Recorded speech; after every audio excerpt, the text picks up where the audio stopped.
सरपंच अजीत सिंह जसरोटिया पंचायत साहब, आज यहाँ पर जो हमने प्रोटेस्ट किया है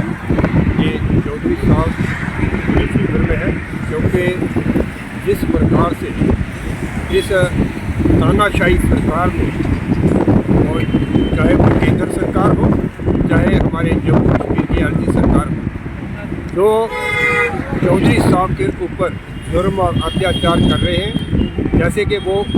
गरीबों के वसीया हैं और एक प्रैक्टिकल लीडर है। वो जनता के बीच में जाते हैं और हर घर जाके लोगों की तकलीफ़ें वो सुनते हैं, और उनका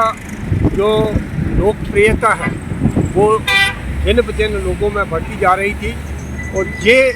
केंद्र सरकार को डाइजेस्ट नहीं थी, इसलिए उन पर जो है वो झूठा केस बनाया गया।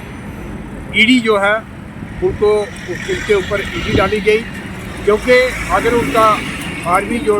ट्रस्ट है राजबाग का, वहाँ की चेयरपर्सन मैडम कांता धोत्रा जी हैं, और उनके ऊपर इन्होंने पहले सीबीआई भी की, और जो कि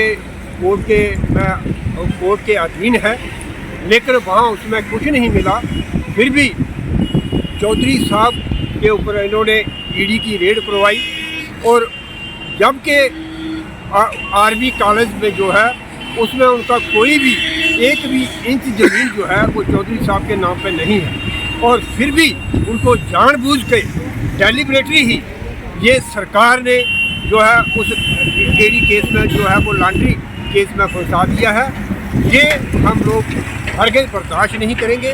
क्योंकि जो हमारे जम्मू कश्मीर के एक शेरे डुगर लीडर हैं, और जम्मू के डोगरों की वो आवाज़ उठाते रहे हैं, और इसलिए उन चौधरी साहब को जो है वो दबाने की कोशिश की जा रही है, क्योंकि उनको डर है कि 2024 में चौधरी साहब जो हैं उनको डिफीट देंगे, और इसलिए उनके ऊपर ये झूठे केस बनाए गए हैं। हम लोग उनके फेवर में हैं। सरपंच साहब क्या देखते हैं, कौन है उनको? तो हमसे आप बेहतर जानते हो, क्योंकि आप जो गवर्नमेंट सरकार का चौथा पिलर है, आपको बड़ी बात ही पता है, क्योंकि ये तो केंद्र सरकार ही कर रही है, जो सत्ता पक्ष है वही कर रहे हैं, और यहाँ की एलजी सरकार है, और ख़ासकर केंद्र सरकार को डर है उनका, और उस डर की वजह से उन्होंने उसके ऊपर जो है वो ईडी जो है वो केस डाला है ईडी का। तो ये तो क्लियर है, इसलिए हम जो है हर बच्चा